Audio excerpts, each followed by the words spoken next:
no one is under any illusions that that will happen soon. And in the meanwhile, the number of combatants and civilians killed and wounded is growing.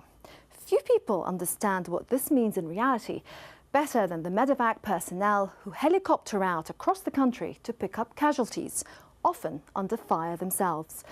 But what is it like aboard one of these units? Veteran freelance cameraman Vaughn Smith spent 2 weeks embedded with the paramedics of the US Army's 214th Aviation Regiment. He came back with footage that reveals both the shocking consequences of war and the remarkable skill, dedication and even-handedness of those providing care. Where we weren't able to get permission to show the faces of the injured, we have obscured their identities. Some of the images you're about to see are deeply disturbing.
He was going into shock, hypovolemic shock, loss of blood.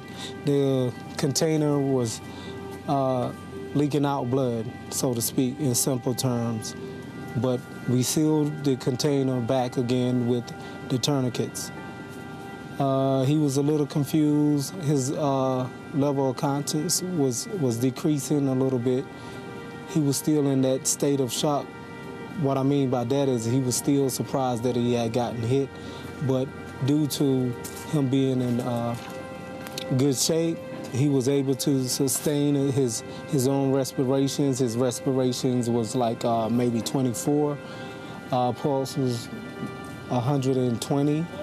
So he was able to sustain life, and he will be fine because I checked on it long enough to get him back to the hospital, the Rural 3 over here in the Wire.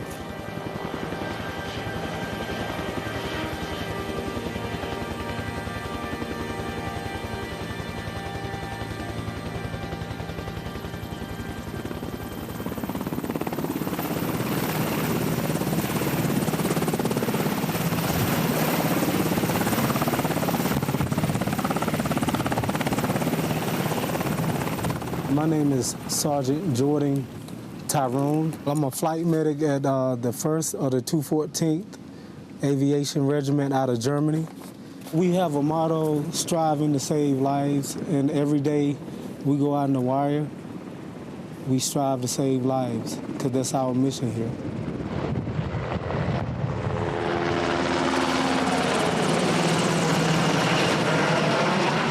We are out several times a day, just answering the call, whatever it may be, from picking up a guy that just been struck from an IED to the guy that has abdominal pain. That facility just can't facilitate running the necessary exams. We need to move them to a higher echelon of care. So, the full spectrum of injuries, averaging anywhere from 5 to 15 calls a day. So you can get pretty busy.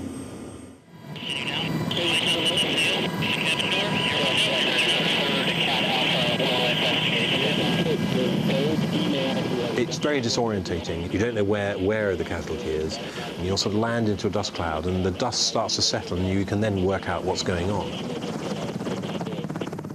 The medic will have had a conversation sometimes about the nature of the casualty, but not always.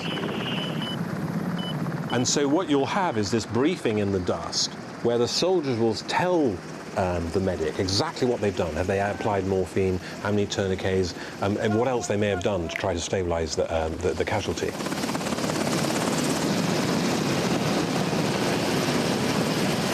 The medevac teams and people like Tyrone are relatively unique in a combat or a fighting force because they're there to save lives, not to take them.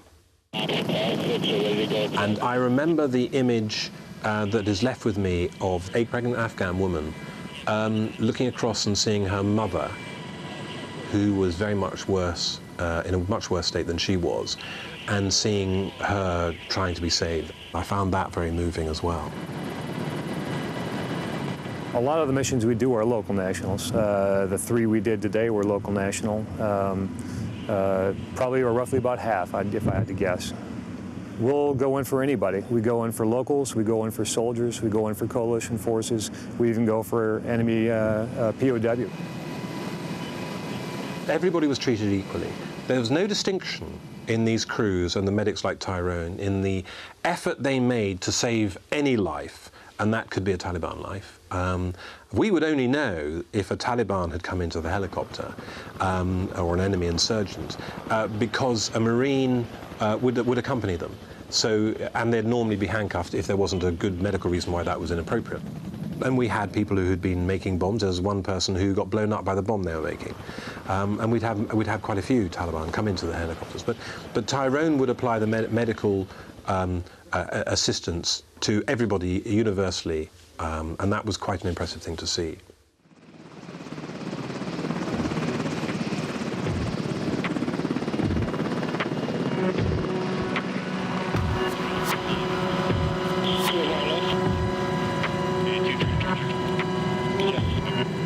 The aim of this helicopter isn't to fix you, it's to keep you alive. And they do that by trying to keep everything working, by treating the body as a container, making sure it doesn't lose more liquids, and if it has lost too much, trying to replace them quickly. Trying to reduce the shock, trying to address pain, and trying to ensure that they contain the body so it can cope by staying alive long enough to get to the hospital where they can really start sorting you out.